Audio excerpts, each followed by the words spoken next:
हमारी कमी हमें अनोखा बनाती है। बहुत समय पहले की बात है, किसी गांव में एक किसान रहता था। वह रोज सुबह उठकर दूर झरनों से पानी लेने जाया करता था और वह अपने साथ 2 बड़े घड़े ले जाता था, जिन्हें वो डंडे में बांधकर अपने कंधे पर दोनों ओर लटका लेता था। उनमें से एक घड़ा कहीं से फूटा हुआ था और दूसरा एकदम सही था।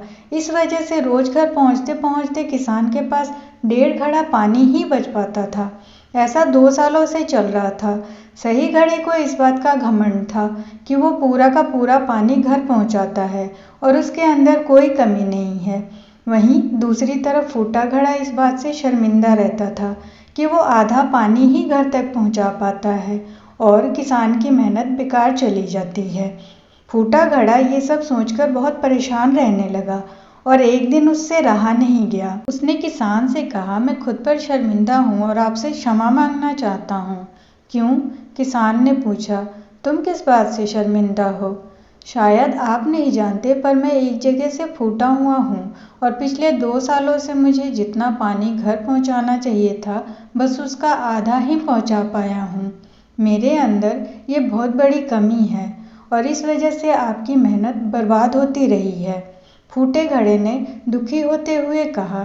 किसान को घड़े की बात सुनकर थोड़ा दुख हुआ और वह बोला, कोई बात नहीं, मैं चाहता हूँ कि आज लौटते वक्त तुम रास्ते में पड़ने वाले सुंदर फूलों को देखो। घड़े ने वैसा ही किया। वह रास्ते पर सुंदर फूलों को देखता आया।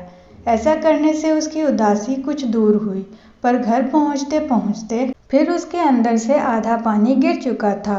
वो मायूस हो गया और किसान से क्षमा मांगने लगा। किसान बोला, शायद तुमने ध्यान नहीं दिया। पूरे रास्ते में जितने भी फूल थे वो बस तुम्हारी तरफ ही थे। सही घड़े की तरफ एक भी फूल नहीं था। ऐसा इसलिए क्योंकि मैं हमेशा से तुम्हारे अंदर की कमी को जानता था और मैंने उसका लाभ उठाया।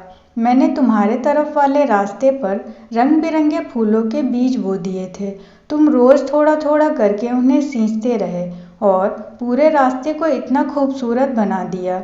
आज तुम्हारी वजह से ही मैं इन फूलों को भगवान को अर्पित कर पाता हूँ और अपना घर सुंदर बना पाता हूँ। तुम ही सोचो, अगर तुम जैसे हो वैसे नहीं होते तो भला क्या मैं ये सब कुछ कर पाता। दोस्तों, हम सभी के अंदर कोई ना कोई कमी होती है, पर यही कमियां हमें अनोखा बनाती हैं।